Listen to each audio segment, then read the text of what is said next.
What's up, Wrangler Nation? Welcome back into another episode of Wranglers Weekly, presented by 575 Pizzeria.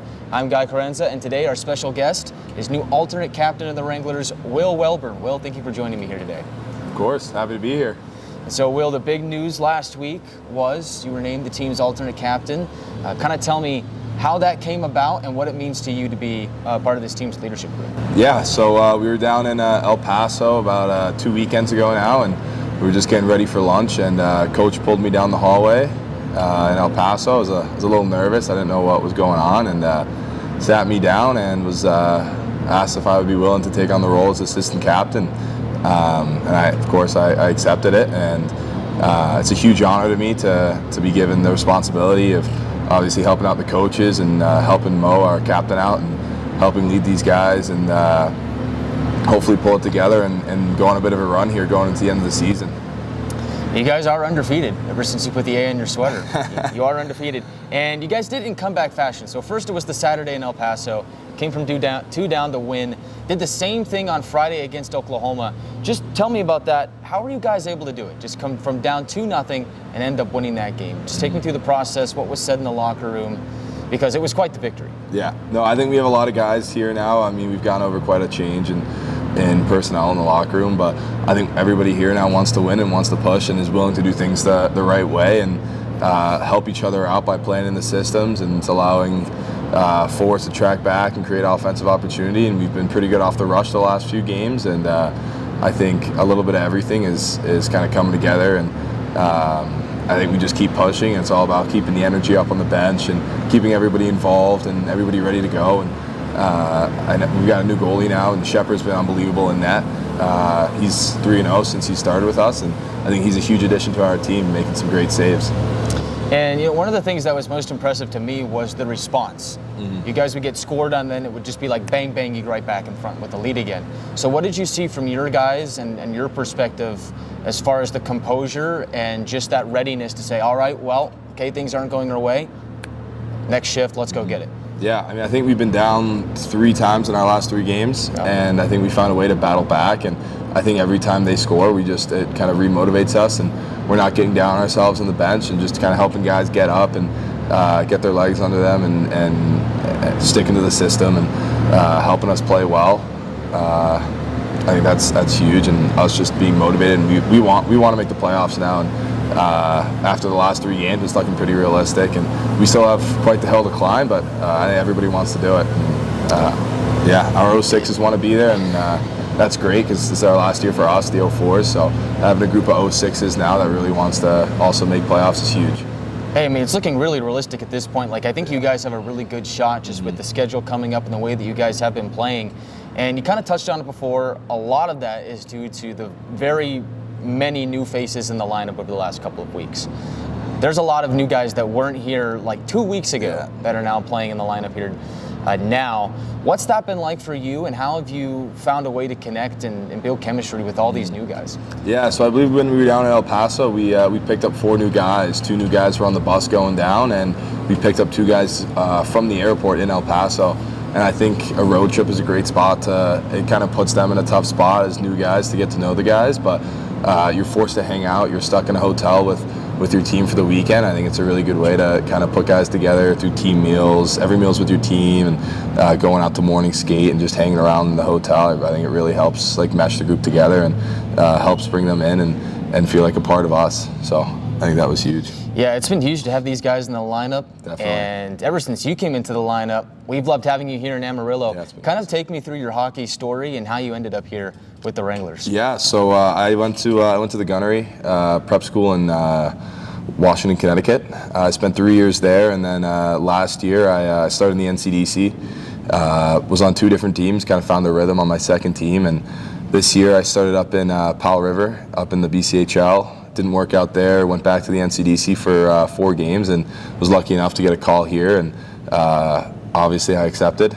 I came down here, and it's been awesome. Just the community, the fans, the team, the organization as a whole was super welcoming to me when I first got here, and I'm so happy to be a part of it, and honored to play here every night and wear a letter. Tell me about where your family's from, because you're from New York, but your parents have given me some interesting goal calls to use for your goals throughout the course of the season. So tell me a little bit about that. Yeah, so both of my parents were born and raised in England, just north of London. So they moved here about 25 years ago, first to Cleveland and then to New York for work.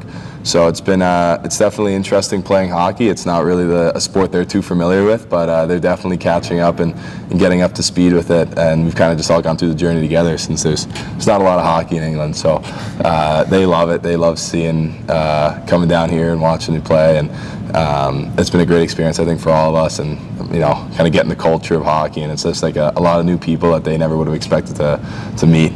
So. Did you always want to be a hockey player, or did you kind of go through like a trial and error phase, and this is just what stuck? Yeah, there's not a lot of sports, and there's a lot of sports in New York City, but there's not a ton of super competitive stuff. Because there's I think 4 rinks in New York City. I grew up. I learned to skate when I was 9 years old on a smaller ice rink in Central Park in New York City. So there was not a lot of hockey there. I didn't touch a stick until I moved out of New York City, and my parents definitely weren't the ones pushing hockey on me. I think my dad's still a little upset I'm not playing soccer, but he's happy I'm down here now and playing. So. Hey, this hockey thing's been working out for you. Yeah. You've been playing really well over your last couple of games, and you've been taking a lot of shots too. I noticed in the Saturday game against Oklahoma, you took 5 shots on goal. Mm-hmm. So we talk about, putting the puck top bins in the net and all those sorts of things. I think you're due. I think it's about to happen. Tell me, do you have this shot first mentality here of these last month or so, where you're averaging like over 2 shots per game? Yeah.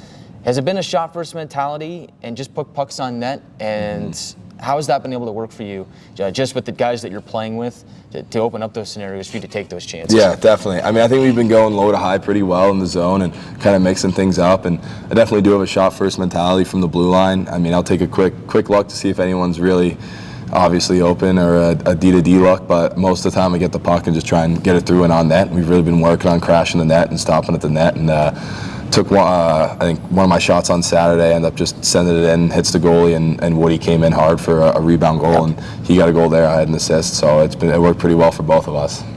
Yeah, and tell me about the guy you've been paired up with most frequently over these last couple of games, Hayden Hedquist. What's it been like playing with him? Yeah, it's nice playing with him. He's very consistent.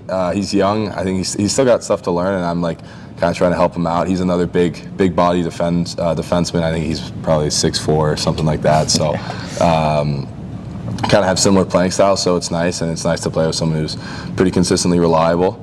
I just know what he's going to do with the puck, and I think he's always there to support me, so it's nice playing with him. And you kind of touched on it. A lot of big guys on this team. Obviously, you're the biggest and the tallest.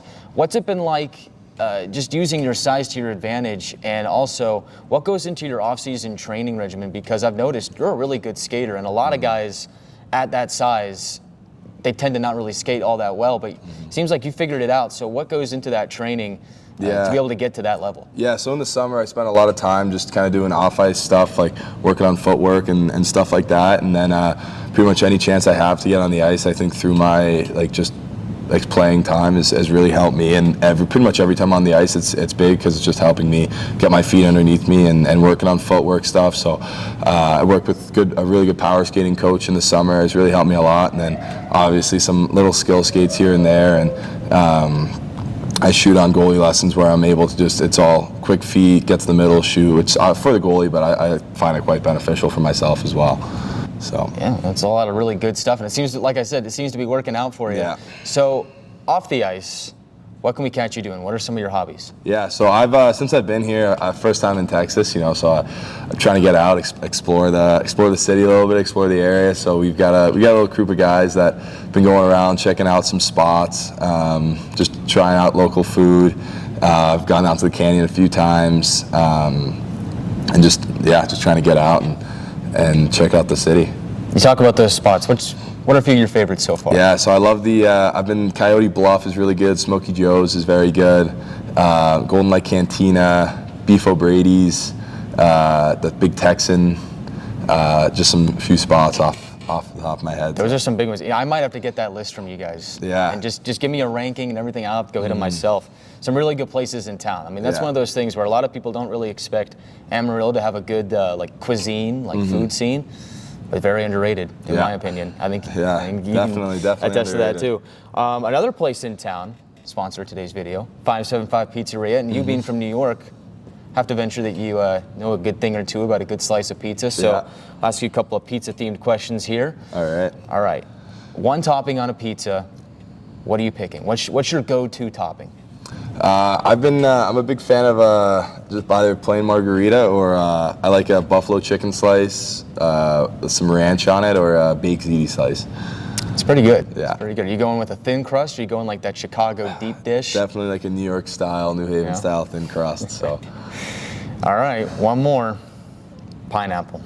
Does it belong on pizza? I don't know. are you thinking here? I don't mind it. I personally, if I go into a pizza store, I'm not getting the slice with pineapple on it. But I'm not going to judge you if you do. And I think if I'm somewhere and there's pineapple on pizza and they're handing it out, I would definitely take a slice of pineapple pizza. So I'll give it a pass. Hey, you got to be willing to try new things, right? Yeah, And definitely. You can't knock it until you try it. Nope. So this weekend, the Corpus Christi Ice Race come to town. You guys have won 3 games in a row. You're playing some of your best hockey of the season. And Corpus Christi, 3rd place in the division.